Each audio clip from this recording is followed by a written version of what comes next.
köszöntök mindenkit egyébként, és igen, megszavaztátok ezeket az őszi mintákat, úgyhogy az őszi színekkel raktam össze egy körmöt igazából, és hát itt láthatjátok, amit be fogok mutatni. Ez a nagyon szép, hát nem tudom egyébként, hogy mi ez, egy ilyen kicsit pávatól jellegű őszi minta, ugye ezzel a kis kő hatással, ebbe pedig egy kis macska szemmel, amit kétszer fogunk megmágnesezni, hogy ezt a hatást érjük el, úgyhogy mindenképpen ezt fogom elkészíteni most nektek, és ehhez fogok használni ugye az új színekből a kontúr feketét, ami ugye nem annyira új, de azért ez is egy új anyag, illetve a kontúr Metal Rose-t, és a Russian Gold gél lakot, ezeket fogom mindenképpen használni. Első körben nullás ecsettel és a kontúr feketével fel fogom rajzolni ennek a pávatollnak a közepét, ugye a szemét, nevezzük most pávatollnak. Kati szerint ez valami egyiptomi beütéses, fáraónős jelleg, de nem tudom, én nem annak készült, de lehet, hogy mindenkinek ez jut róla eszébe, úgyhogy mindenki döntse el maga, hogy minek akarja hívni.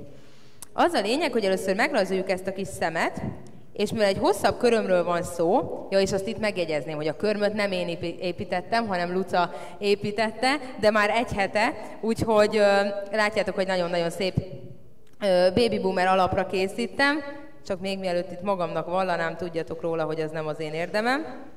Szépen megrajzolom ezt a szemet, és egy jó nagyot készítek, mert egy hosszú körömről van szó, és már ilyenkor egy picikét meg fogom húzni a szárát is úgymond, ahova majd be fognak futni a vonalak. Jó, tehát első körben ennyi, és ezt szépen egy shadow art ecsettel ki fogom tölteni.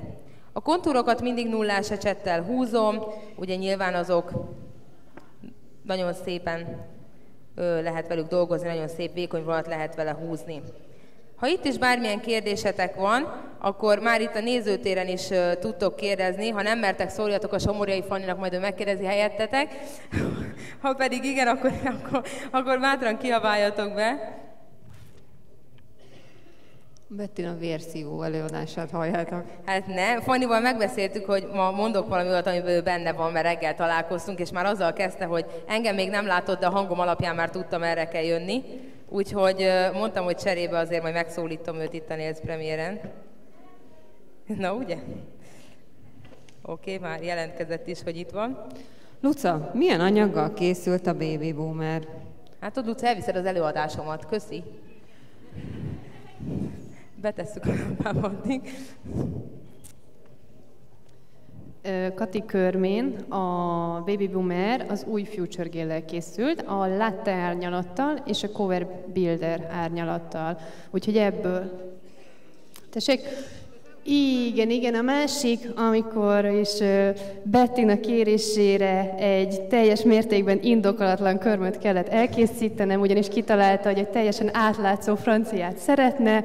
Hadd ne mondjam, hogy egy órát izzadtam vele, mert hogy ugye volt vele szíves bőven, nem baj, megoldottuk, azért, hogy ugye egy hétig, amíg ugye a Nails Premiere eljön, addig ne legyen Kati körme teljesen üres. A Glamour 8-assal festettem oda a szabad szélre és a felületre egy kis átmenetet. Hát de milyen szép lett. Hát milyen szép lett, hát neki, hogy adtam instrukciót. És akkor itt jön ugye a legjobb rész, hogy ezt meg tudtam volna csinálni a saját technikám alapján is. Bettina tegnap mondta, hogy igazából mégse kell ez az átlátszó, mert nem arra fogok bemutatózni, úgyhogy itt is szeretném megköszönni kedves kolléginem, hogy mindig számíthatok rád. Nagyon szívesen máskor is számíthatsz rám. Köszönöm szépen. Ennyi. Jó? Na. Folytatnám az előadásomat, amiért jöttem, de igazából legközelebb első évök szerintem már majd Luca bemutatja. Na, szóval felrajzoltam ezt a páva szemet, és erre ezt a Russian Gold macska szemet fogom tenni. Ezt a következő képen fogom, jól felráztam ugye, hogy ezek a mágnes szemcsék, ezek feljöjjenek, és az a lényeg, hogy szépen be fogom itt vonni vele ezt a középső részt. Nagyon óvatosan, hogy csak a középső részre tegyek, és bátran tehettek az anyagból, tehát nem kell félni, hogy túl sokat raktok, a LED lámpába már szépen át fog kötni. Jó, szépen ez így megvan, és megfogom a mágnesemnek ezt a kör alakját, és nagyon szépen feltolom az anyagot oda szépen a sarokba, és hirtelen elemelem. Jó, tehát feltettem a sarokba, betesszük a lámpába. Utána meg fogom csinálni még egyszer ezt a mágnesezést, viszont nem a sarokba fogom feltolni, hanem egy picit lejjebb, így egy dupla ilyen hajlított vonalat fogunk kapni, amit majd ugye ki fogok emelni egy zselével, és ezáltal még 3D-sebb, egy ilyen kő hatást fogok elérni vele, úgyhogy már szerintem ezzel is nagyon szép lesz, hogyha valaki még a vékony vonalakkal hadilábon áll, akkor ezt simán meg tudja csinálni, és esetleg egy kis kővel kirakja körbe, meghúzza a szárát, gyönyörű őszi mintát tud készíteni, tehát nem kell tőle félni, bátran lehet próbálkozni. Kivehetjük megint. Ezt addig így elrakom, oké. Ferdéket, igen. Oké, jön akkor így. Ez a rész, és látjátok, hogy ezt is szépen ide le tudom húzni, lejjebb tudom húzni, ez nem tudom mennyire látszik kamerán, de remélem látszik, és szépen el tudom emelni, és így egy dupla vonalat kaptunk, látszik. Betesszük a lámpába. És most még nem fogom kiemelni építő zselével azt majd csak a legvégén, hanem most elkezdem kihúzni, kikontúrozni igazából ezt az egészet, amihez megint a kontúrpaintet fogom választani. És itt jön, hogy egy kicsit én is beszéljek így közben, itt jön a lényeg, hogy ugye nagyon sokan ezzel a kontúrpainttel úgy hadilábon állnak, nem tudják hova tegyék, hogy most mi ez, mennyire hasonlít a designerhez, a Brush and Go-hoz, a 3D-hez. Na, az a lényeg, hogy ez a kontúrpaint, ez egy átmenet a designer zselé és a Brush and Go zselé között. Sűrűbb, mint a Brush and Go zselé, de hígabb, mint a designer, és kevesebb pigmentációt is tartalmaz, mint a designer, de többet, mint a Brush and Go. Na, ezt jól megmondtam. A lényeg az, hogy minden előnyét kivette mind a kettő anyagból, és ezáltal nagyon-nagyon szép, hosszú, vékony, erősen pigmentált vonalakat tudtok húzni, és még 3D-sebbeket is, mint amit megszokhattatok. Tehát ezáltal bármennyi vonalat tudtok egybe húzni, az nem fog összefolyni. Ezt fogom ma bemutatni így ezen a mintán, hogy lássátok, hogy tényleg mennyire jól használható. Én már csak ezzel kontúrozok mindent, és a tanulóim, akik kipróbálták, 90%-ban ők is mindenki azt mondta, hogy nagyon-nagyon szereti, és tényleg imádja, és azóta csak ezzel kontúroz. Úgyhogy merem ajánlani, bátran próbáljátok ki, főleg az, hogy 2 vagy 3 olyan jó színbe jött ki, ami szerintem helyettesíthetetlen mással, úgyhogy érdemes megnézni. Na, megvan így ez a középső kis szem, és akkor szépen elkezdem kikontúrozni. Ez úgy fog kinézni, hogy innen föntről húzok egy ilyen kis pici vonalat, így, majd mellé húzok ide még följebb egy nagyobbat is. Ez lesz így a kiindulási pontunk, és a másik oldalról is húzok egy picikét. Jó, és innentől kezdve viszont kezdetét veszi az, hogy szépen elkezdem ilyen duplázó kontúrvonalakkal kihúzni az egészet. Tehát nullás ecset, fogom, mellé teszem, szépen behúzom. Egy kicsit még tudunk. Bár mondjuk a másik oldalon is pont így fogom csinálni, és akkor lehet, hogy jobban látjátok, de még így is szerintem simán. Szóljatok, ha esetleg valami nem vili. Na, és szépen haladunk így erre lefelé, és látjátok, hogy közben semmi szükség nincsen villámköttetésre, mert gyönyörűen megvannak a vonalaink, nem folynak össze, és a legkisebb vonalak is nagyon-nagyon szép, vékonyak és nagyon kontúrosak, igen. Ezt a szót kerestem, hogy nagyon intenzív a színük. Jó, ide lentre is még húzok egy párat. Jó. Ezt betesszük most egy kicsit megköttetni, hogy a másik oldalt is tudjam mutatni. És igazából a fekete vonalak között fogom majd kitölteni, ugye ezzel az új Metal Rose kontúr zselével, és ettől lesz egy ilyen még 3D-sebb hatása, meg ugye egy érdekesebb effektje, kivehetjük. Ugye ilyenkor csak villámköttetés kell. Ezt közben megmutatnám itt azért, hogy lássátok, hogy ugye miket húztunk. Látjátok, hogy benne van ez a Metal Rose, viszont látjátok, hogy egy picikét itt-ott a fekete kontúra háttérbe kijön, és ugye ehhez muszáj az, hogy először megrajzoljuk. Ez egyébként egy segítség is mindenkinek, mert ha vastagabb vonalat húzol, utána ugye vastagabban kitöltöd, és akkor semmi baj nincsen, mert szépen eltakarod a vastagságot. Jó, int is húzom, így most már talán ezen az oldalon jobban látjátok. Tehát folyamatosan igazából duplázom a vonalakat, de közben követem ennek a csepp formának az ívét, amit ugye az elején meghúztam.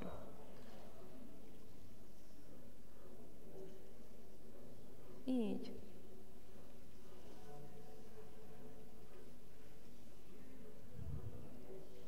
is. Teszek még egy duplázót. Átnézem, hogy valahol vékonyabb vonalat húztam-e, vagy vastagabbat, tehát hogy nagyjából azért egységes legyen, és utána szépen be fogom tenni, vagyis nem én, hanem a Kati, a lámpába. Nincs semmi kérdés ezzel kapcsolatban? Új anyaggal? Semmi extra? Jó. Kicsit kikontúrozom magát ezt a cseppet is.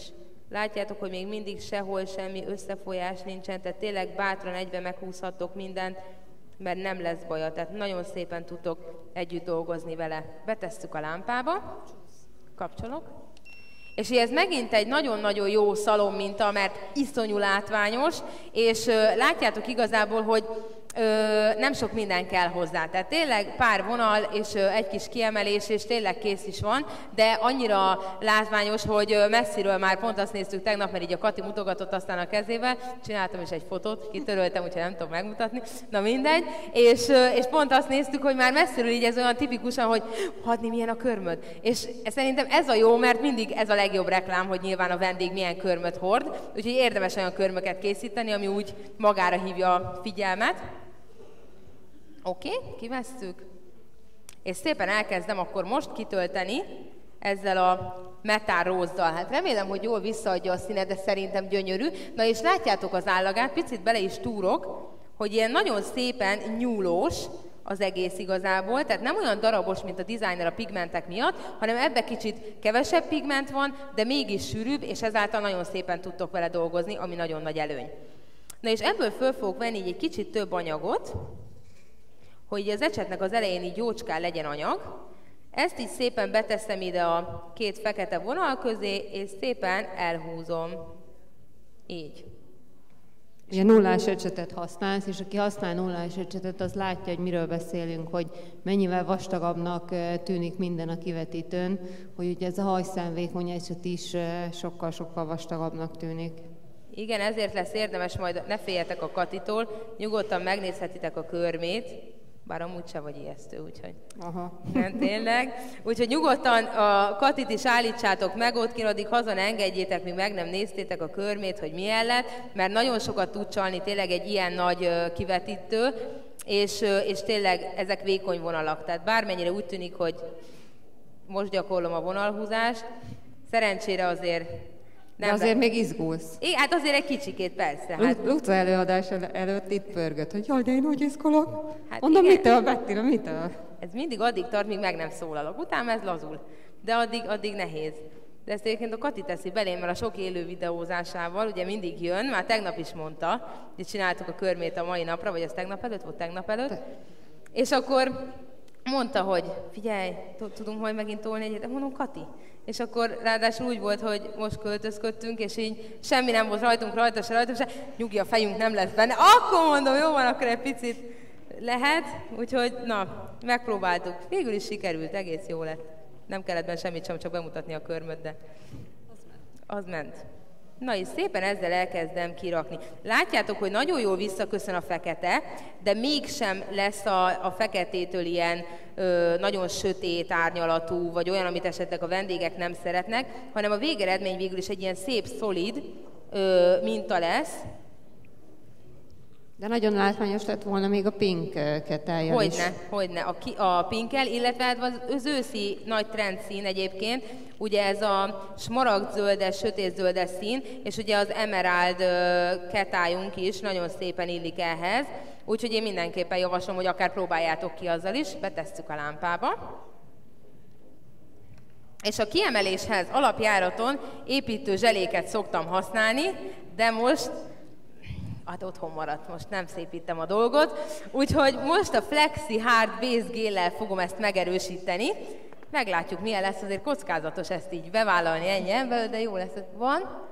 Nem, vagy megpróbáljuk, Ági, ennyi legyen, mert most max beégünk, mint a franc, de hát érted? Ilyen van, nem? Szalomban is van ilyen, hogy azt gondoljuk, hogy fú, beépítjük, tök jó lesz, és a végén úgy azt hittük, hogy jobb lesz. Hát szerintem ilyen mindenkivel előfordul. Nem, higgyétek, jó lesz, ezt így gondolatban én is átgondoltam, hogy szerintem nem lesz ezzel baj. Szépen egy sablóra cseppentünk ki, mert ezt a Flexi Hardot egyébként már teszteltem, tehát tudom, hogy azért ez egy jó kis sűrű anyag, ami ráadásul így nagyon szépen húzza saját magához az anyagot, tehát nem nagyon folyik el. És akkor itt elmondanám azt is, hogy ezzel ugye tudtok körmöt erősíteni, ugyanúgy, mint a manigéllel, csak szerintem ennek nekem jobb az állaga. Tehát csináltam vele már C-ívet géllakos köröm alá, és nagyon szépen, tehát nem folyik le a bőrredőköz, hanem ahova leteszed, olyan, mint egy mágnes, így húzza vissza saját maga felé az anyagot, és nem hagyja, hogy elfolyjon. Úgyhogy én mindenképpen javaslom, hogy próbáljátok ki, és akkor így legalább ezt is most megmutatom, hogy itt se fog elfolyni. Vagy igen. nem lesz vele semmi, úgyhogy szépen fogjuk, és ezzel ki fogom tölteni itt a közepét, hogy ez a még jobb égkő hatást tudjam elérni.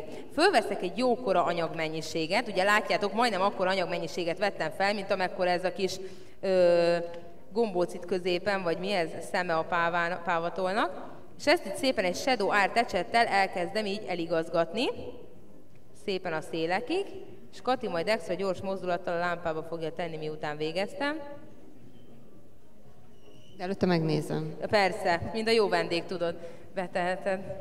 Az úgy tök jó, nem? Mikor úgy izgulsz, hogy ne folyjon el semmi, és akkor aha, tök szép, igen, és így mindig nagyon szeretem, és mondom, tedd már be a lámpába, jó, és kiveszi, el van folyva, tök jó, ezért dolgoztam vele annyit, tehát próbáljuk meg egy kicsit úgy fegyelmezni őket ilyenkor, hogy nem lámpa, azt majd utána nézegetjük, 3 hétig lesz rá idő, úgyhogy addig bőven tudja nézni, erre mindig figyeljünk.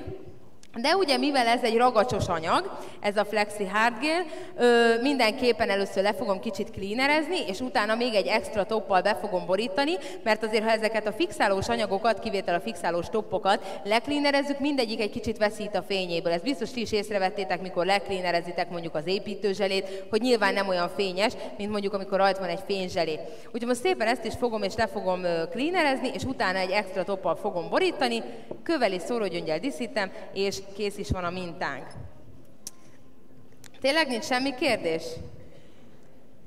Hát... Várja, van. Hát, nézzed, Kati, azért mondom. Jó, hát nincs 20 kezem. Tudom, annyira nézel engem is közben, hogy elvarázsoltalak teljesen, és azért nem. Tudom. Kontúrzselével lehet teli körmöt festeni? Igen, lehet kontúrzselével teli körmöt festeni, csak nagyon vékony rétegbe, és érdemes utána megbufizni, és úgy rátenni pluszba a fényzselét, mert mivel egy kicsit sűrűbb anyag, így benne marad az ecsetnek a nyoma, és nem lesz teljesen egységes a felület. Úgyhogy azért érdemes. Köszönjük. Ennyi volt csak? Hát, ilyet? Oké, igen. Szuper! Na most látjátok, nem folyt el. Mondtam én, megy ez. Na, szépen fogjuk, lecleanerezzük egy kicsit. Nem borítjuk már az egész körmöt, tehát ugye ez még mindig nagyon nagy kérdés, hogy ezeket a kontúrzseléket, vagy a brush and go-kat nem kell fényzselézni, nem fog lekopni. Higgyétek el, hogy ezek a kontúr anyagok, meg a brush and go-k is erősebb anyagok szinte, mint a fényzselé. Tehát ha ezek a díszítésként megkopnak, akkor a fényzselé is megkopna, ez 100%, úgyhogy nem kell. Bátran, nyugodtan hagyjátok így, semmi baja nem lesz. Most megfogom szépen az extra toppot, jól lehúzom így az üvegnek a száján, hogy ne tegyünk rá még egy buborékot, mert az viszont már el fog folyni, hanem itt szépen, óvatosan, vékony rétegbe, csak a középre ráteszem a toppot. Jó. Oké, ha megvan, betesszük a lámpába. Ugye mondanom se kell, hogy ez egyébként egy ilyen égkő hatásnak is nevezzük. Bármilyen macskaszemmel, vagy ugye az új glamour zselékkel is meg tudjátok csinálni, hogy készítetek egy bármilyen kőformát, akár egy ovális, egy szív alakú, vagy bármilyen, és szépen utána egy építő zselével, vagy most már tudom ajánlani ezt a Flexi Hardot, ki tudjátok emelni, és akkor tényleg tökéletesen működik, és nagyon szép kőhatást tudtok, na és ezt lerobbantani se lehet. Tehát utána ez csak csiszológép, mert ez tényleg nagyon jól benne marad, és mellette nyilván pici kövekkel még ki tudjátok egészíteni. Jó, hogyha meg vagyok, akkor szépen utána belerakom a köveket, nail art glue gelbe. Azt mondja, hogy egy kis nullás ecsettel. Jó, kivesszük. És pont tegnap azt beszéltük, hogy hát Kati tipikusan az a vendég lenne, akinek az arcán egyből látszik, hogy valami tetszik, vagy nem. Elkezdem csinálni, és akkor ugye kérdezem, na Kati... Nem lenne, hanem vagyok. Te. Igen, tudom, te jó vendég vagy, de mégis inkább modell vagy, mint vendég, már mint körömmodell, és így Na, és akkor mondta neki, Kati tetszik, hát és így látszott rajta, hogy ja, ugye először így ilyen izgos, mondom, mert egyébként a Katinak az őszi színek azok nem színek, tehát ő inkább ezek a neonosok, de ezt már szerintem tudjátok, úgyhogy ő nagyon számított erre a báli szezonra, meg a másikra, láttam, hogy arra is szavaztál. Ugye? Megfigyeltem, hogy ez valahogy kimaradt neked a sorból, de közben a lányok nem azt akarták. Na és a végére viszont már tetszett neki, úgyhogy megnyugodtunk, legalábbis én, ő szerintem végignyugodt volt, hogy ez van. Nem, hát én nyugodt vagyok. Sokszor megyek úgy a Bettinához, hogy na jó, csinálj, amit akarsz, de mondjuk ez a csinálj, amit akarsz, ez ugye azt jelenti, hogy csak ne barnát, meg ne sötétet, de már tudja, hogy mit szeretek. És hogy szeretjük ezt a vendéget? Szeretjük az ilyen vendéget? Köszönjük! Hát így jártatok. Így jártunk. Igen, de jó, mondjuk olyan szempontból, hogy a Katinak van 3 kritériuma. Az a 3-at nem szereti, a többibe bármit, tehát tényleg ott viszont bármit csinálok, az tök jó. Na de tényleg nekem is van olyan vendég, mikor ne legyen barna, zöld, kék, piros, te mondom, az összes szint felsoroltad, akkor milyen legyen. És hát az viszont úgy elég nehéz. Na jó, de ha meg akarsz csinálni egy olyan körmet, amit akkor találták ki, akkor igen, általában megcsinálhatod. Igen. Max után egy kivéve, ha Mici Mackót akarsz, vagy... Igen, vagy Max után egy 7 múlva, vagy nem akarsz élőzni, hogy új mintát rakhatnánk a körömre. Nem így történt? Egyszer történt ilyen. Igen. Úgyhogy, és akkor bementünk, de azt teszem hozzá, hogy nekem se tetszett annyira, de megoldottuk aztán végül. Szép lett. Van ez így. Jó, 3 különböző méretű követ használok, egy nagyobbat, egy kisebbet és egy még kisebbet. Ez a 12-es, a 8-as és az 5-ös. Nem, bocsánat, a 8-as, az 5-ös és a 3-as. Nem a 12-es, ezt most nézem. És a többi a szórógyöngy lesz, amit beleteszek. Megmutatom, hogy szoktam atombiztosan beletenni a szórógyöngyöket, de előtte ezt egy picit villámködtetjük, hogy ezek már nem mozduljanak el. Nagyon figyeljetek ilyenkor, hogy nagyon hajlamosak a tanulóim úgy csinálni, hogy például egy ekkora vonalat kell így követnünk ugye kövekkel, vagy egy ilyen vonalat, és akkor szépen ők meg így egyenesen elmennek a kövekkel. És akkor így szoktam mondani, hogy ezt mindig ellenőrizzék le, hogy ugye kövessék az ívét, akár egy virágnak, akár egy vonalnak, mert az nagyon csúnya tud lenni, amikor akár egy sziromnál, és a kontúr nem úgy jön, ahogy a virágnak, a sziromnak a széle. Tehát ezekre figyeljünk oda, és akkor tuti, hogy jó lesz, és nem lövünk mellé. Jó? A maradék részben pedig szórógyöngyöket fogok használni, ez az arany szórógyöngyöt használom, és szépen úgy szoktam csinálni, hogy ezt így beágyazom konkrétan, teszek mindenhova egy pötty glúgélt, ahova szórógyöngyöt fogok tenni, és utána nem töllöm ki az ecsetemet, hanem egy nagyon picike kis glúgéllel felveszek egy-egy szórógyöngyöt. Na itt nagyon vigyázzatok, hogy ne keverjétek meg a glúgéles ecsettel a szórógyöngyös tégelyt, mert minden egy gombóccal fog összeállni, tehát az nem jó, hanem szépen fogjátok, és egy-egy szórógyöngyöt vesztek csak fel, és akkor soha nem lesz a többi ragasztós, viszont így nagyon jól egy ilyen foglalatba belekerül úgymond a szórógyöngy, és gyönyörű szépen benne marad, úgyhogy én ezt javaslom mindenkinek. Én így jártam a doccaimmal. Igen? Na. Kati így járt a docokkal. Mindig meg szokta csinálni ugye a lábkörmét, amikor én megcsinálom a kezét, és akkor utána mindig ahhoz csinál magának egy ilyen kis pedikűrös lábfestést, és gondolom belemártotta szépen az ecsetet, és összeállt az egész. De hát van ez így. Mindenkivel előfordult már ilyen, nem? Na, szuper. Oké. Szépen beigazítom a helyére őket. Kicsit úgy szoktam, hogy vékonyabbnak tűnjön, itt a végére a vonal, hogy az elején sűrűbben rakom a szórógyöngyöt, és a végére pedig így elvékonyítom, tehát hagyok nagyobb szünetet a kettő között, és akkor kicsit így vékonyabbnak tűnik a vonal. Betesszük a lámpába, és jól emlékszem, még fölül van egy kő, és azt még berakom, és ennyi. Így garantáltan nem lesz semmi baja a köveknek, de én még annyit szoktam, hogy mivel ugye a glúgél nem fixálásmentesre köt, egy nagyon pici extra toppot szoktam ide kipöttyinteni, megint csak a sablonra, és a nullás ecsettel csak a szórógyöngyökön át szoktam szaladni. Nagyon fontos, hogy ne fénzselézzük be a köveket, mert ugye a Swarovski köveknek gyönyörű csiszolásuk van, azért kerül annyiba, amennyibe. Na most, ha ezt befénzselézzük, akkor egy nagyon-nagyon olcsó 200 forintos hatású követ fogunk kapni belőle, és azért nem érdemes Swarovskit venni. Tehát meg lehet próbálni, csak tényleg nem lesz szép. Oké, kivesszük, úgyhogy csak és kizárólag a szórógyöngyök felületére, a nullás ecsettel teszünk egy-egy pötty fényzselét, és ezzel még jobban védeni fogjuk, illetve ugye a ragacsos réteget így el tudjuk tüntetni. Visszatesszük a lámpába, gyorsan lemaózom a másikat, mert mondom, úgy emlékszek, hogy még fölülre raktam egy követ. Raktam? Igen, éreztem én. Az emlékeim nem csaltak, úgyhogy még oda rakok egyet. De amúgy is tiszta, gyors vagyok. Most mondjátok azt, hogy ez nem szalon minta. Hát mert ilyenkor mindig szalomba érzem magam, hogy úgy jó, legyünk túl rajta, aztán kész, majd utána mindenki kérdezhet, és jöhet utánam, és akkor már nem zavar, csak ilyenkor én nagyon tudok pörögni.